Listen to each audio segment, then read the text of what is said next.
श्री परमात्मा ने नमः। श्री भगवद गीता के पहले अध्याय का महात्म्य।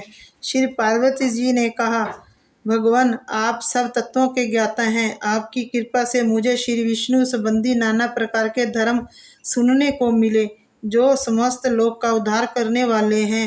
हे देवेश, अब मैं गीता का महात्म्य सुनना चाहती हूँ, जिसका श्रवण करने से श्री हरि में भक्ति बढ़ती है। श्री महादेव जी बोले, जिनका श्री विग्रह अलसी के फल की भांति श्याम वर्ण का है, पक्षी राज गरुड़ ही जिनके वाहन है, जो अपनी महिमा से कभी च्युत नहीं होते तथा शेषनाग की शैया पर शयन करते हैं, उन भगवान महाविष्णु की हम उपासना करते हैं। एक समय की बात है, मूर दैत्य के नाशक भगवान विष्णु शेषनाग के रमणीय आसन पर सुखपूर्वक विराजमान थे। उस समय समस्त लोगों को आनंद देने वाली भगवती लक्ष्मी ने आदर पूर्वक प्रश्न किया। श्री लक्ष्मी जी ने पूछा, भगवान आप संपूर्ण जगत का पालन करते हुए भी अपने ऐश्वर्य के प्रति उदासीन से होकर जो इस क्षीर सागर में नींद ले रहे हैं, इसका क्या कारण है? श्री भगवान बोले, सुमिक मैं नींद नहीं लेता हूँ, पितु तत्व का अनुसरण करने वाली अंतर्दृष्टि के द्वारा अपने ही माहेश्वर तेज का साक्षात्कार कर रहा हूँ। देवी, ये वही तेज है जिसका योगी पुरुष कुशग्र बुद्धि के द्वारा अपने अंतकरण में दर्शन करते हैं तथा जिसे मीमांसक विद्वान वेदों का सार तत्व निश्चित करते हैं। वे माहेश्वर तेज एक अजर प्रकाश स्वरूप आत्म रूप, रोग शोक से रहित अखंड आनंद का पुंज, निष्पंद तथा द्वैत रहित है। इस जगत का जीवन उसी के अधीन है, मैं उसी का अनुभव करता हूँ। देव ऋषि, यही कारण है कि मैं तुम्हें नींद लेता सा प्रतीत हो रहा हूँ। श्री लक्ष्मी जी ने कहा, हर्षिकेश आप ही योगी पुरुषों के ध्येय हैं। आपके अतिरिक्त भी कोई ध्यान करने योग्य तत्व है, ये जानकर मुझे बड़ा कौतूहल हो रहा है। इस चराचर जगत की सृष्टि और संहार करने वाले समय आप ही हैं। आप सर्वसमर्थ हैं। इस प्रकार की स्थिति में होकर भी यदि आप उस परम तत्व से भिन्न हैं तो मुझे उसका बोध कराइए। श्री भगवान बोले, प्रिय, आत्मा का स्वरूप द्वैत और अद्वैत से पृथक, भाव और अभाव से मुक्त तथा आदि और अनंत से रहित है। युद्ध ज्ञान के प्रकाश से उपलब्ध होने वाला तथा परमानंद स्वरूप होने के कारण एकमात्र सुंदर है। वही मेरा ईश्वरीय रूप है। आत्मा का एकत्व ही सब के द्वारा जाने योग्य है। गीता शास्त्र में इसी का प्रतिपादन हुआ है। अमित तेजस्वी भगवान श्री विष्णु के ये वचन सुनकर लक्ष्मी देवी ने शंख उपस्थित करते हुए कहा, भगवान यदि आपका स्वरूप समय परमानंद में और मन वाणी की पहुँच के बाहर है तो गीता कैसे उसका बोध कराती है? मेरे इस संदेह का आप निवारण कीजिए। श्री भगवान बोले, सुंदरी सुनो, मैं गीता में अपनी स्थिति का वर्णन करता हूँ। क्रमश 5 अध्यायों को तुम 5 मुख जानो, 10 अध्यायों को 10 भुजाएं समझो तथा 1 अध्याय को उदर और 2 अध्यायों को दोनों चरण कमल जानो। इस प्रकार ये 18 अध्यायों की वर्णमयी ईश्वरीय मूर्ति ही समझनी चाहिए। ये ज्ञान मात्र से ही महान पातकों का नाश करने वाली है। जो उत्तम बुद्धि वाला पुरुष गीता के एक या आधे अध्याय का अथवा आधे या चौथाई श्लोक का भी प्रतिदिन अभ्यास करता है, वे सुशर्मा के समान मुक्त हो जाता है।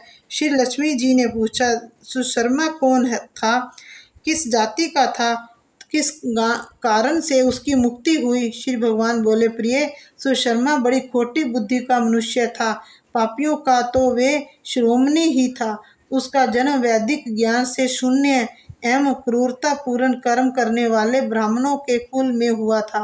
वे ना ध्यान करता था, न जप, न होम न करता था, न अतिथियों का सत्कार। वे लंपट होने के कारण सदा विषयों के सेवन में ही आसक्त रहता था। हल जोतता और पत्ते बेचकर जीविका चलाता था। उसे मदिरा पीने का व्यसन था तथा वे मांस भी खाया करता था। इस प्रकार उसने अपने जीवन का दीर्घ काल व्यतीत कर दिया। एक दिन मूढ़ बुद्धि सुशर्मा पत्ते लाने के लिए ऋषि की वाटिका में घूम रहा था। इसी बीच में काल रूपधारी काले सांप ने उसे डस लिया। सुशर्मा की मृत्यु हो गई। तदंतर वे अनेक नरकों में जा वहां की यातनाएं भोगकर मृत्यु लोक में लौट आया और वहां बोझ ढोने वाला बैल हुआ। उस समय किसी पंडुग ने अपने जीवन को आराम से व्यतीत करने के लिए उसे खरीद लिया। बैल के अपनी पीठ पर पंडुगा भार ढोते हुए बड़े कष्ट से 7-8 वर्ष बिताए। एक दिन पंडुग ने किसी ऊंचे स्थान पर बहुत देर तक तेजी के साथ उस बैल को घुमाया। इससे थक कर वे वेग से पृथ्वी पर गिरा और मूर्छित हो गया। उस समय वहां कौतूहलवश आकृष्ट हो बहुत से लोग एकत्रित हो गए। उस जन समुदाय में से किसी पुण्य आत्मा व्यक्ति ने उस बैल का कल्याण करने के लिए उसे अपना पुण्य दान किया। तत्पश्चात कुछ लोगों ने भी अपने अपने पुण्य को याद करके उन्हें उसके लिए दान किया। उस भीड़ में एक वेश्या भी खड़ी थी। उसे अपने पुण्य का पता नहीं था, तो भी उसने लोगों की देखा देखी उस बैल के लिए कुछ त्याग किया।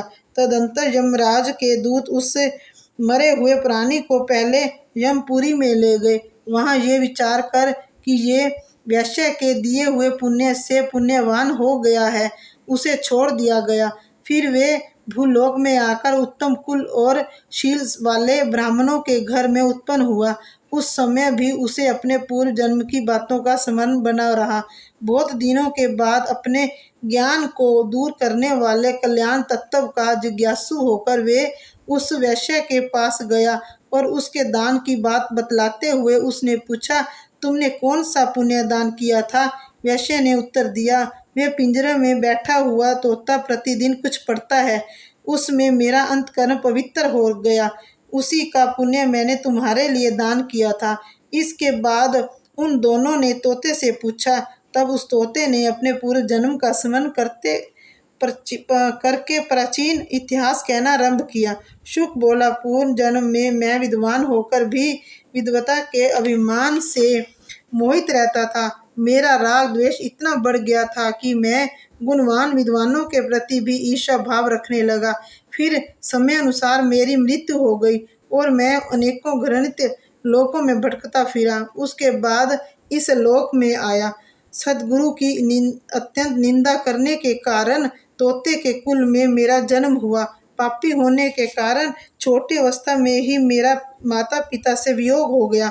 एक दिन मैं ग्रीष्म ऋतु में तपे हुए मार्ग पर पड़ा था। वहां से कुछ श्रेष्ठ मुनि मुझे उठा लाए और महात्माओं के आश्रम के भीतर एक पिंजरे में उन्होंने मुझे डाल दिया। वहीं मुझे पढ़ाया गया। ऋषियों के बालक बड़े आदर के साथ गीता के प्रथम अध्याय की आवृत्ति करते थे।